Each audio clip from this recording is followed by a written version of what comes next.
الحمدللہ، اللہ تعالیٰ کا لاکھ لاکھ شکر ہے کہ مالک الملک نے اپنی یاد کی توفیق اور موقع عطا فرمایا۔ لاکھوں اور کروڑوں درود حضرت محمد مصطفیٰ صلی اللہ علیہ وآلہ وسلم پر، جن کے طفیل مالک الملک نے یہ مہربانی عطا فرمائی۔ سامعین کرام، اللہ تعالیٰ نے قرآن پاک میں سورہ بقرہ میں ارشاد فرمایا، اور انہوں نے کہا کہ ہمارے دلوں پر غلاف چڑھا ہوا ہے، نہیں بلکہ اللہ تعالیٰ نے ان پر لعنت کی ہے ان کے کفر کی وجہ سے، تو بہت کم ہیں جو ایمان لاتے ہیں۔ سامعین کرام، زمانہ گزرنے کے ساتھ ساتھ انہوں نے اپنے دین کو کافی بدل دیا اور تورات میں بھی بہت سی تحریفات کر دی، یہاں تک کہ جب ان کے علماء مخلوق خدا کو کوئی مسئلہ بتاتے تو اگر سننے والے کے مزاج کے خلاف ہوتا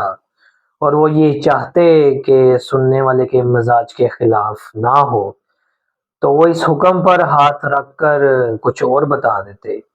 اسی طرح انہوں نے دین کو بالکل بگاڑ کر رکھ دیا۔ البتہ یہ بات مسلم تھی کہ مدینہ پاک جو اس وقت یثرب کہلاتا تھا، ان کی آمد اللہ تعالیٰ کے آخری رسول حضرت محمد مصطفیٰ صلی اللہ علیہ وآلہ وسلم کے انتظار میں تھی۔ حضرت موسیٰ علیہ السلام اپنی قوم کو بتا دیا تھا کہ تم پہلے بھی اور میرے زمانے میں بھی کئی بار غلطیاں کر چکے ہو، میں اللہ تعالیٰ سے تم کو معافی مانگ کر دیتا رہا، تم اللہ تعالیٰ کے ساتھ کیے وعدے پر قائم نہ رہ سکے، اللہ تعالیٰ کے حکم کو جھٹلاتے رہے، تم پر عذاب بھی نازل ہوتا رہا جس سے تم اچھی طرح واقف ہو کہ کس طرح انہوں نے سب سے پہلے وعدہ کیا تھا کہ جب انہیں فرعون سے نجات ملے گی تو وہ صرف اللہ تعالیٰ وحدہ لا شریک کی عبادت کریں گے جس نے سب کو پیدا کیا ہے، لیکن انہوں نے بچڑے کی پرستش کرنی شروع کر دی۔ اس طرح بار بار اللہ تعالیٰ کے حکم کی عدولی کرتے رہے۔ ان کی درخواست پر حضرت موسیٰ علیہ السلام نے اللہ تعالیٰ سے قانون کی کتاب مانگی، ہدایت کی کتاب مانگی، تاکہ وہ اس پر عمل کر کے صراط مستقیم پر چل سکے۔ اللہ تعالیٰ نے ان کی حسب خواہش تورات بھی عطا فرما دی، لیکن انہوں نے پھر اس کی حکم عدولی کرنی شروع کر دی، یہاں تک کہ جو اس تورات کے عالم بن گئے انہوں نے تورات کا غلط ترجمہ کرنا شروع کر دیا اور آیاتیں بدلا بدلا کر تعلیم دینا شروع کر دی اور دین کو مکمل طور پر بالکل بگاڑ کر اپنے مطلب کے مطابق کر لیا۔ یہ تو ان کی بے دینی تھی، اللہ تعالیٰ سے دوری تھی، لیکن اب وقت آ گیا تھا اللہ تعالیٰ کے آخری رسول صلی اللہ علیہ وآلہ وسلم کی آمد کا، جس کے انتظار میں وہ تھے، جس کے متعلق ہر روز ان کے محفلوں میں ذکر ہوا کرتا تھا کہ ایک رسول آنے والا ہے، اللہ تعالیٰ جانے وہ کب آئے گا، ہمیں ان کی غلامی نصیب ہوگی یا نہیں۔ تورات میں انہیں حضرت محمد مصطفیٰ صلی اللہ علیہ وآلہ وسلم کے بارے میں بتایا گیا تھا اور پشت ہا پشت ان کو یہ سبق دیا گیا تھا کہ تم نبی آخر الزمان حضرت محمد مصطفیٰ صلی اللہ علیہ وآلہ وسلم کی اطاعت کرو گے۔ چنانچہ جب حضور صلی اللہ علیہ وآلہ وسلم مدینے میں تشریف لے آئے تو اس وقت ان کے سامنے ایک ہی بات تھی کہ اس دین کو قبول کر لیتے، جس کے لیے وہ انتظار میں بیٹھے ہوئے تھے، پھر وہ راہ راست پر آ جائیں گے، اور وہ کتاب جسے قرآن پاک کہا جاتا ہے جو اللہ تعالیٰ کی آخری کتاب ہے، جو سارے دینوں کو مکمل کرنے والی کتاب ہے، جو تورات، زبور، انجیل کا خلاصہ اور مجموعہ ہے، جو ساری تعلیمات کا نچوڑ ہے، حضرت آدم علیہ السلام سے لے کر نبی پاک صلی اللہ علیہ وسلم تک اور قیامت تک اللہ تعالیٰ کا دین اس میں موجود ہے۔ خشکی اور تری میں کوئی چیز ایسی نہیں جو اس میں موجود نہ ہو۔ جب وہ کتاب بھی آ گئی تو پھر اس پر چل کر ان کو راہ راست پر چلنا پڑے گا۔ دوسری چیز ان کے سامنے یہ تھی کہ اگر ہم اس راستے پر چلتے تو پھر ہم نے جو اپنی قوم کو گمراہ کیا ہوا ہے، جو ان سے غلط طور پر نفع حاصل کرتے ہیں، ان سے پیسے لیتے ہیں، ان سے سہولتیں حاصل کرتے ہیں اور قسم قسم کے فائدے اٹھاتے ہیں، ان سے ہم محروم ہو جائیں گے۔ شیطان نے ان کے دل میں یہ خیال پیدا کر دیا کہ تم لوگوں کو گمراہ کر چکے ہو، تو ان کو بہت سی ایسی باتیں بتا چکے ہو جو اللہ تعالیٰ کے دین میں نہیں ہیں۔ تم امیروں کو ناجائز حمایت کرتے ہو اور غریبوں پر سختی کرتے ہو، اور تم حصول دولت کی خاطر تورات میں اللہ تعالیٰ کی آیات امیروں کے حق میں اور غریبوں کے خلاف استعمال کرتے ہو۔ اب اگر تم نے اس دین کے خلاف کوئی دین اختیار کیا تو تمہاری کوئی قیمت نہیں رہے گی، تم بے عزت ہو جاؤ گے اور بھوکے مرو گے۔ سامعین کرام، جب دین حق آ گیا، قرآن پاک آ گیا، تو نبی پاک صلی اللہ علیہ وسلم اللہ تعالیٰ کا حکم لے کر تشریف لائے، اور حضور صلی اللہ علیہ وسلم نے پھر سب کو مخاطب کر کے فرمایا، اور ان لوگوں کو یعنی اہل کتاب کو خاص طور پر فرمایا کہ لوگو تم اہل کتاب ہو، تم یہی تبلیغ کرتے چلے آ رہے ہو کہ میں آنے والا ہوں اور میری نشانیوں کو تم اچھے طریقے سے جانتے ہو۔ میں اب تمہارے پاس اللہ تعالیٰ کا قرآن، اللہ تعالیٰ کی آخری کتاب،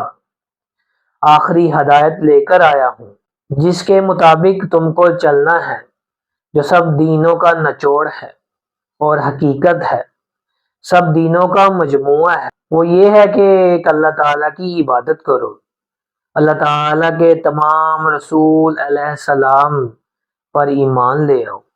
اللہ تعالیٰ کے حکم کے مطابق زندگی گزارو، تم باہم ایک دوسرے سے محبت کرو، فساد اور جھگڑوں کو ختم کر دو،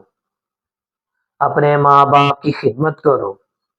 غریبوں، مسکینوں، یتیموں کی مدد کرو، ان سے اچھی بات کرو اور اس معاشرے کے اچھے فرد بن جاؤ۔ جب نبی پاک صلی اللہ علیہ وسلم نے یہ ہدایت ان کو دی تو یہ لوگ اپنے نفس کی خاطر، اپنی دنیاوی خواہشات کی خاطر نبی پاک صلی اللہ علیہ وسلم کی بات سے منکر ہو گئے۔ انہوں نے کہا کہ ہم اس دین کو قبول نہیں کرتے، اور انہوں نے کہا کہ ہمارے دلوں پر پردے چڑھے ہوئے ہیں۔ پردے یہ نہیں ہیں کہ جس طرح ہم سمجھتے ہیں کہ اندھیرے کے پردے، بلکہ انہوں نے کہا کہ ہمارے دلوں پر نورانی پردے ہیں، ہم راہ راست پر ہیں، ہم حق پر ہیں، ہم اس کے علاوہ اور کوئی دین قبول نہیں کرنے کے قابل، اور نہ ہی ہمیں اس کی ضرورت ہے۔ ان کی یہ بات غلط تھی۔ حدیث پاک میں آیا ہے کہ جب کوئی آدمی جرم کرتا ہے، غلطی کرتا ہے، تو اس کے دل پر ایک سیاہ داغ لگ جاتا ہے۔ اگر اس داغ کو وہ استغفار کر کے دھو ڈالے تو وہ داغ صاف ہو جاتا ہے، اسے معافی مل جاتی ہے اور وہ راہ راست پر آ جاتا ہے۔ اگر اس گناہ پر اصرار کرے، قائم رہے، تو وہ داغ بڑھتا چلا جاتا ہے، اور بڑھتے بڑھتے اس داغ کی ایسی کیفیت ہو جاتی ہے کہ سارے کا سارا داغ اس کے دل پر پھیل جاتا ہے اور سارا دل سیاہ ہو جاتا ہے، اور وہ الٹے برتن کی طرح ہو جاتا ہے، جس میں کوئی چیز ڈالی جائے تو وہ باہر آ جاتی ہے، اس میں نہیں رہ سکتی، یا چکنے پتھر کی طرح ہو جاتا ہے، کوئی چیز اس پر رکھو تو وہ پھسل جاتی ہے۔ یہود نے سب سے بڑا گناہ کیا، سب سے بڑا جرم کیا، اور سب سے بڑا گناہ کیا تھا؟ نبی پاک صلی اللہ علیہ وآلہ وسلم کی ذات کا انکار تھا، آپ صلی اللہ علیہ وآلہ وسلم کی بعثت کا انکار تھا، جس کی وجہ سے ان کے دل پر داغ لگ گیا اور وہ اپنی ہٹ درمی پر قائم رہے، تو وہ داغ بڑھتا چلا گیا اور ان کے دل مکمل طور پر سیاہ ہو گئے اور وہ دین سے دور ہو گئے۔ اللہ تعالیٰ نے فرمایا کہ ان کے کفر کی وجہ سے اللہ تعالیٰ نے ان پر لعنت بھیجی، پھٹکار بھیجی اور انہیں دور کر دیا۔ ان میں سے بہت کم لوگ ایمان لانے والے تھے۔ سامعین کرام، وہ اس دین سے اس لیے محروم ہو گئے اور ہمیشہ کے لیے محروم ہو گئے، ان کے دل مکمل سیاہ ہو گئے تھے، ان کے دلوں میں کوئی بات ایسی نہ تھی جو نبی پاک صلی اللہ علیہ وسلم کی محبت والی ہو،